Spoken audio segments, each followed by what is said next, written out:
the last remaining OG at ESPN. Just don't do it. Don't tell me. Is that unfair to the NCAA? People say don't mess with it. The idea that the 69th team can't win the tournament is just wrong. The bigger issue with the NCAA is they're powerless now. Nice conversation yesterday with Christine Brennan, the author of the new book on Caitlin Clark, on my afternoon show. She was nice enough to come on, and I did not know this. First person she met at Northwestern University as a freshman was none other than Mike Wilbon. That's right. Basically, along with Tony Kornheiser, the last remaining OG at ESPN. Mike Wilbon still has some sense. Mike Wilbon's show, along with Kornheiser, started because in the newsroom at the Washington Post, Kornheiser and Wilbon would argue about sports, and people would say, according to Christine Brennan, take it over there. Well, they did. They took it over there. They took it over to ESPN, and it's their longest-running show, and it's still really good. And Wilbon hasn't given in to the woke. Wilbon will step up when needed. Wilbon will say what is needed when it is needed, but he's not out of his mind. He's not trying to get brandio. He's just trying to do his show, have some fun, and make a difference. I like Mike Wilbon personally. I like Mike Wilbon on my television. All right, he went off on the NCAA, labeling the institution as the most worthless brand in sports. I can't disagree. I'll tell you why. Ask any college coach you know, any of them, that coaches in the NCAA, football, basketball, baseball, whatever, and say, what does the NCAA mean to you? And their answer will be, I don't know. I don't know. I don't know what they do anymore.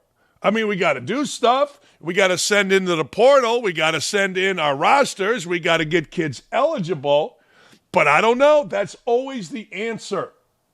So anyway, he says it's the most worthless brand in sports amidst talks of a possible March Madness expansion. All right. I don't think expansion is a bad idea. In fact, I think it's a good idea. I want more sports. I want more, I don't know, big-time games, big-time feeling games in the middle of the day on a Thursday, Friday, Saturday. I don't care. I want more. But here's Wilbon talking about the worthlessness of the NCAA. But, you know, you're leaving this to a body. Up there, that logo that says NCAA, there's not a more worthless brand in sports. There's not a more mistrusted brand in all of sports than the logo that says NCAA. Because the people who rule for that body, they look like clowns much of the time as a body, even if I know and you know, we know people who represent the organization and have wonderful careers. But when they convene and they act in the name of NCAA, they get it wrong more often than not. So they're going to screw this up. It's an iconic event, brand, the Final Four, March Madness, the big dance, all of that. And they're not smart enough to leave it alone. The logic in this is very, very simple. There is only one reason for expansion, just one. It is money. It is more money. So the teams that come in at number 69 or number 71 or number 76, you know, it doesn't matter what number they are. They can't win this tournament. They cannot win this tournament. They are in there to gin up television revenue and gin up gate revenue. That's all this is about. They are going to say that there's a fairness issue here, that more conferences will get more teams in, which I don't believe. They're going to say there are 354, I believe 354 D1 teams and only 20% are represented in the tournament. Look, we see this in all sports. We see extra playoff rounds, extra playoff teams. There's more wild cards in baseball. There's a play-in the NBA. It exists for money. Yeah, it does. And it existed for money in 1985 when they went from 48 to 64. It's no different. You know, people say don't mess with it. Well, it used to be, and this is not that long ago, although it's getting long ago.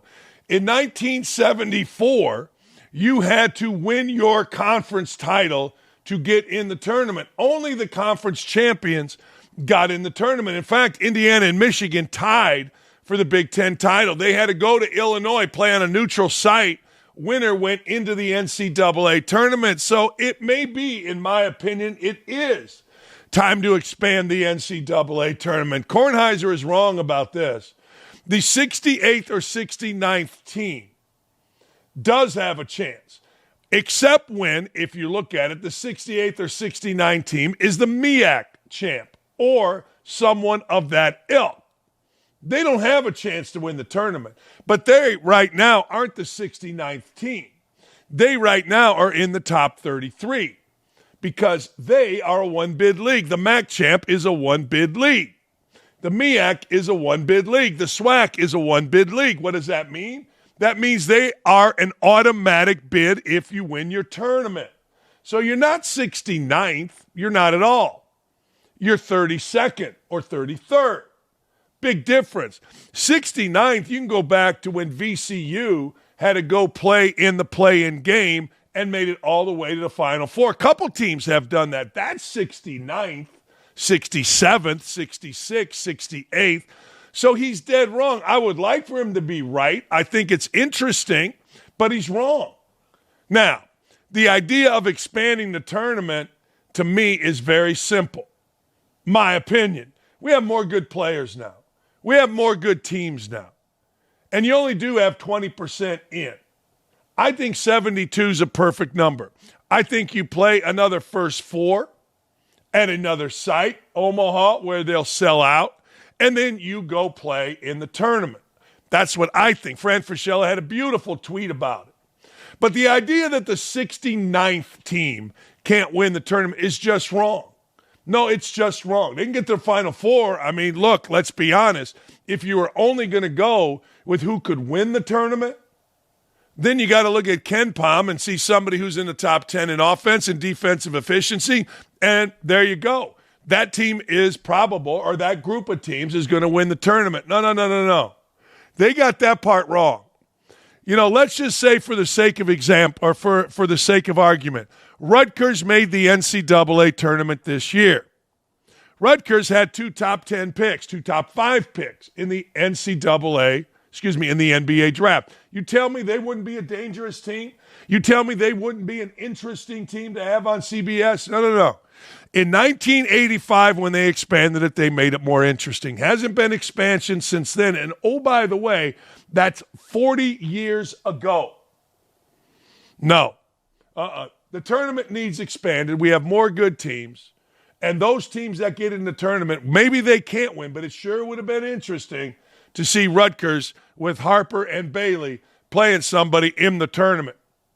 All right, there are many issues over which Wilbon could levy that charge, from NIL enforcement to pay for play, talking about the NCAA now, regulation on sexual impropriety across college athletics. In this case, Wilbon believes the NCAA cannot make the right decision about the only thing in college sports that it actually rules over. 98% of its revenue comes from the tournament, and that is a tournament. Well, here's the bigger issue with the NCAA.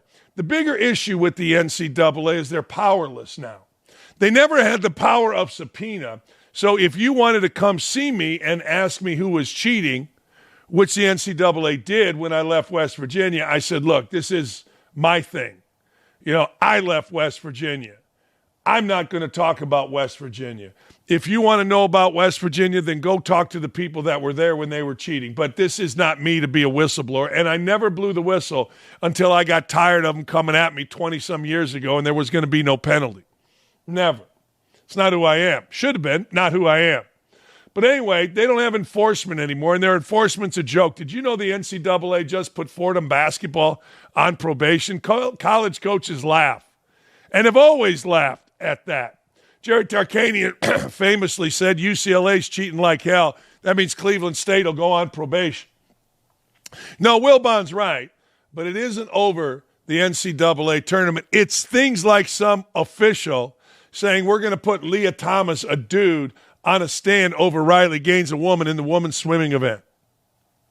I mean, what are you doing? Anyway, the NCAA has lost its way. Charlie Baker, to the point that Charlie Baker, who runs the NCAA, doesn't even live here. By the way, the NCAA is here in Indianapolis. He's a former governor, I believe, of Massachusetts, lives over there, comes here, has an apartment once in a while. That's how even the president of the NCAA feels. No, he's right. Wilbon's right. The NCAA is the most worthless brand in sports. It is. What are you going to do? Hey, enjoying the show? Of course you are. It's Friday. You got Dakich.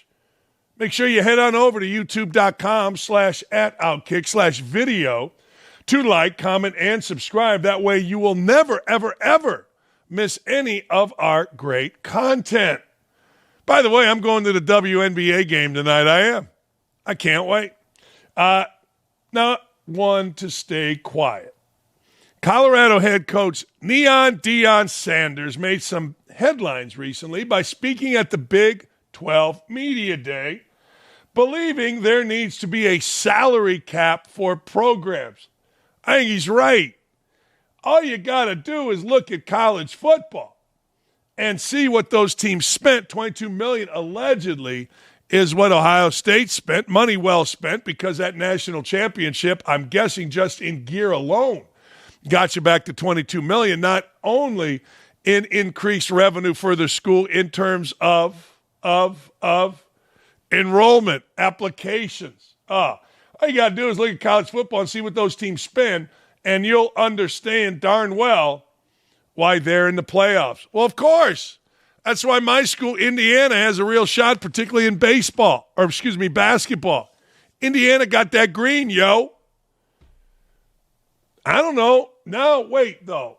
Deion Sanders, whose sons famously flaunted their riches, who wears a gold headset, big gold chains and crosses, is now bitching? Wait, see, the last part of what Deion Sanders said is an excuse. That's why those teams are in the playoffs. Well, you're the team, it's your son that's flaunting their riches. Remember the Rolex celebration, the watches? Well, why aren't you in the playoffs? If you're making all that money and giving all that money to your players, your son, the quarterback, your son, the defensive back, why aren't you in the playoffs? You obviously spent, or at least that's what your players brag about. All right, here's Deion Sanders talking about it. Doing it at the highest level in the NFL, how do you believe NIL should be guardrailed now, especially with the revenue share? I wish it was a cap. Like the top of the line player makes this, and if you're not that type of guy, you're not going to make that. That's what the NFL does.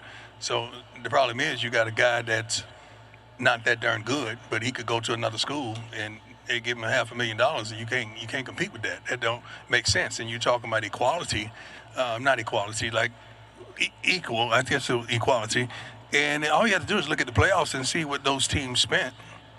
And you understand darn near why they're in the playoffs. Mm-hmm. It's kind of hard to compete with somebody who's giving $25, $30 million to a darn freshman class. Right. It's crazy. We're not complaining, because all these coaches up here can coach their butts off and give them the right opportunity with the right players and play here and there, you'll be there. But it's what's going on right now don't make sense. And we want to say stuff, but we're trying to be professional. But you're going to see the same teams darn near at the end, and with somebody who sneaks up in there. But the team that pays the most is going to be there in the end. So,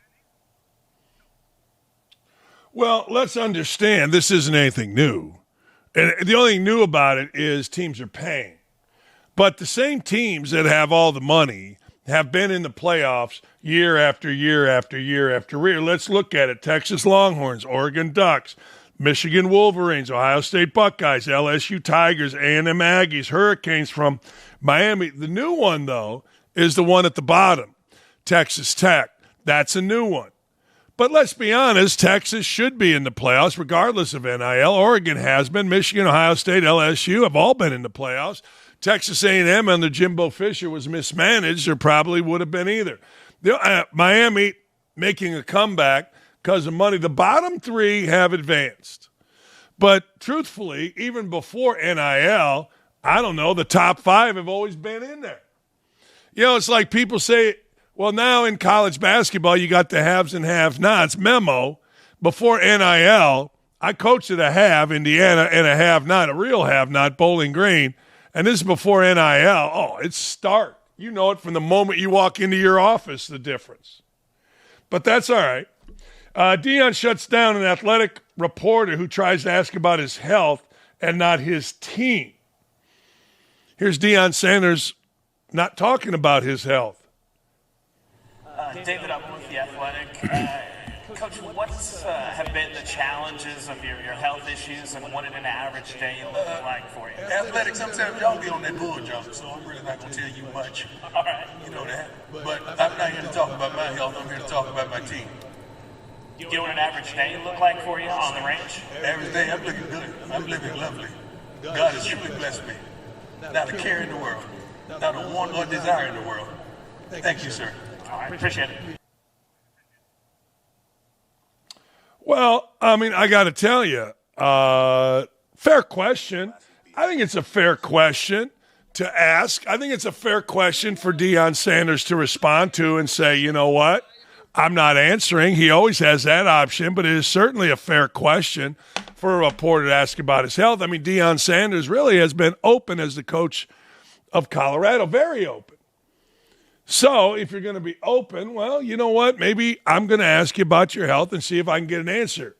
Good for him. Nobody has to talk about anything at the podium that they don't want to talk about. Certainly people of a certain age don't want to talk about their health, particularly if you're not a player. I mean, somebody may ask a player and he goes, yeah, you know, my knee's fine, whatever. But I don't blame Deion Sanders and I don't blame the reporter. Why not? Why not? How you doing? How's your leg? You got a coach. You're hurt. You've been over there in Texas, not in Colorado. How's that affecting your preparation for the season? I don't know. Yeah, it's interesting.